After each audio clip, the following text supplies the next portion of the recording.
out here at Sun and Fun 2015. We're out in the vintage airplane display area out at this year's wonderful event. We're standing in front of an example of the Stearman PT-17. It was the standard aircraft used to train pilots here in Lakeland at the Lodwick Aeronautics School.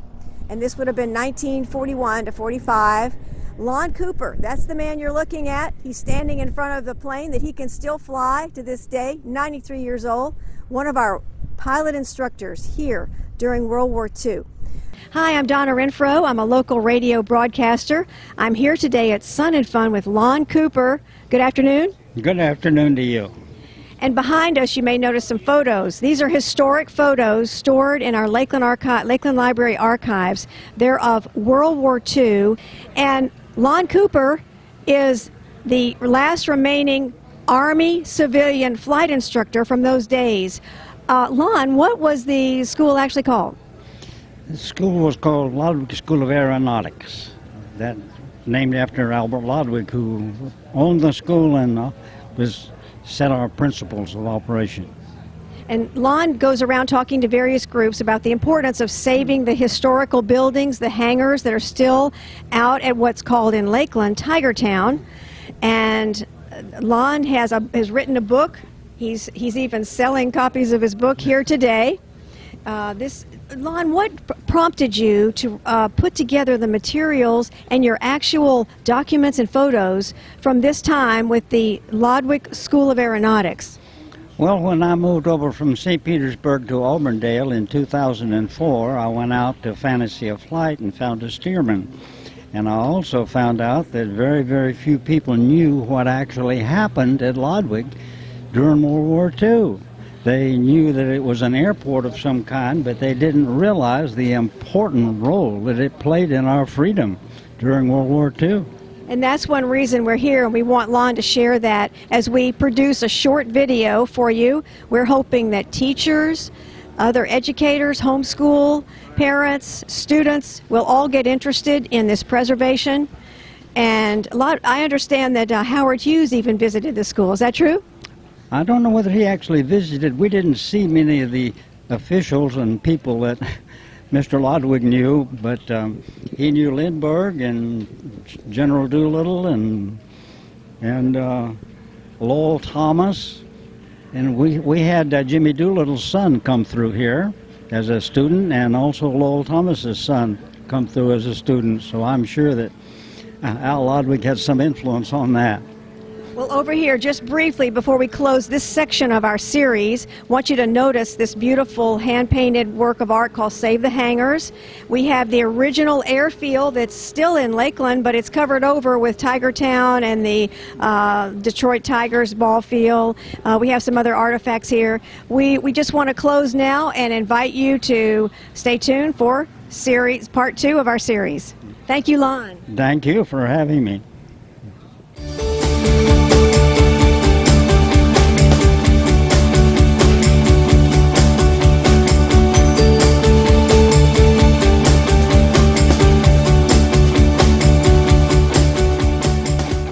Go.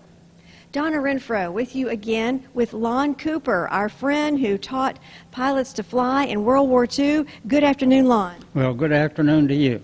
I asked Lon to bring us back to the original hangar still in Lakeland, Florida, in Polk County. They're still here, and we're going to show you a little bit of that. This is living history. Lon is part of living history, and we all want that preserved in our county and in other communities around America. And Lon actually taught his flight group out of this building and had his schedule, and I'm going to ask Lon to take us back to 1943 when he was hired after having a flight certificate training out of Texas. Is that correct, Lon? That's correct, out of San Antonio, Texas at Randolph Field. Okay, and you were hired just as the United States was setting up the United States Army Air Corps at that time. They were foreseeing that they were going to be, well, Pearl Harbor had already happened, but they had already foreseen that they would need pilots trained. So they're already cranked up here at Lodwick School of Aeronautics, Lakeland, Florida. Right. They had started the civilian pilot training in 1940 before we became involved in the war itself. they started with 8 schools generated by General Hap Arnold. And Lodwick was one of those schools. However, at the beginning, it was a school in Lincoln, Nebraska, and they couldn't fly 365 days a year in an open cockpit plane there. And so they moved the school south, and Lakeland was pleased to have the school and the payroll come in here. And where these 3 hangars still are, and they're being used by the city of Lakeland, this hangar with maintenance, this was the original airfield back in the 1940s for the Lodwick School of Aeronautics, which is now Tigertown Complex here. Right. Well, it was the municipal airport for the city of Lakeland, and when the school moved here, they made some modifications. They moved the original hangar. It's south of here now, and it was our maintenance hangar, and they built the hangar that we're in and the adjacent hangar to it. The WPA built that to make room for the school, and they moved here in the 40s and started their flight training. I came in 1943, 44, and 45. Lodwick was one of the first 8 schools and one of the last 3. We closed on August the 4th, 1945, 2 days before they dropped the first A-bomb. Quite a history. The reason I chose this area is because Lon pointed this out today, that this was an area where you worked your flight. I mean, there were other... We're in a section of the hangar that has now been cleaned out, but right here, this was the door to the flight office for our field. Our flight commander, Doc Holman, and his crew operated here, and I think there's a little mark on the floor that shows where the lines were. Next to that, beyond the wall, which was no entrance between the rooms, was the instructor's room where we sat.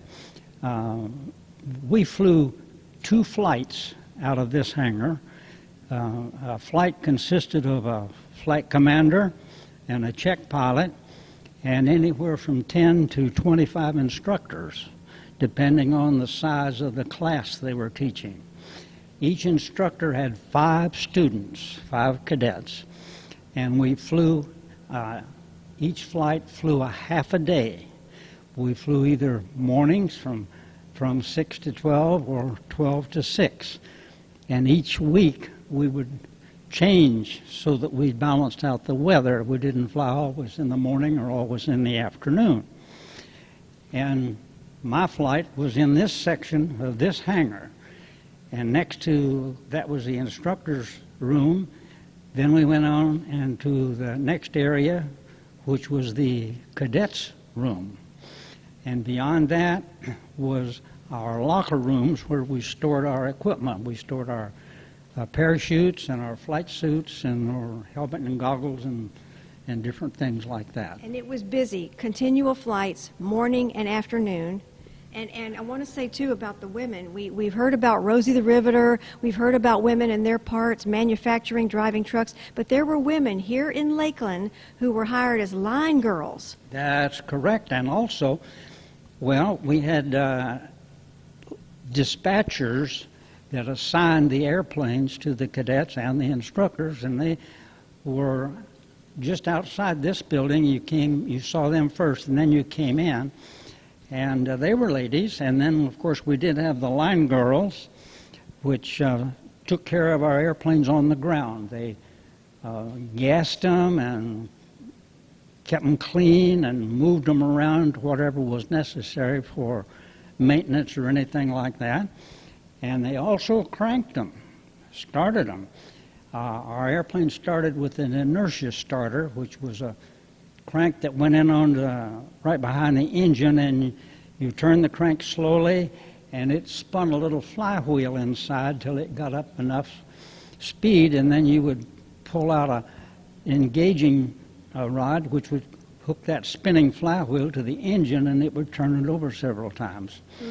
Now, one person could get the thing going, but it was a lot easier with 2. And the line girls would do it, and they didn't have any trouble getting help from the cadets. I'll bet you can see how much history and detail that Lon uses. And we're talking, the airplane we're talking about is the Stearman, the PT-17. It was a Stearman. It was a biplane with 2 open cockpits and a 220 horse engine in it, either a Continental or a Lycoming. And it was a tough airplane, and perhaps the one that was used most in training. They built 10,000 of them. Well, once again, we're living history here in Lakeland, Florida, out at the hangars and during the 1940s was the Lodwick School of Aeronautics. It's preserved. The photos are preserved magnificently on the City of Lakeland Public Library archives. We have living history here with Lon.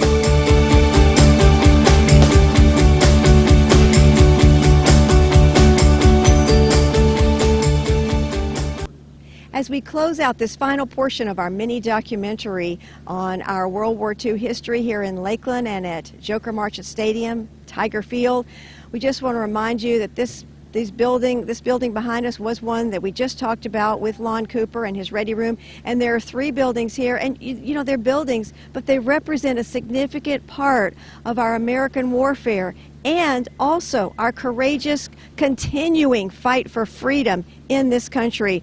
And we have a wonderful book that Lon has written. You can contact us. I just want Lon to close out with just a few remarks about the significance of this effort. This school at Lodwick was one of the 69 schools that trained 200,000 combat pilots during World War II. And that was really a significant role in the freedom that you're enjoying today. So don't forget what really won the freedom. The Air Force played a major role in that. Thank you for joining us. Lon Cooper and Donna Renfro.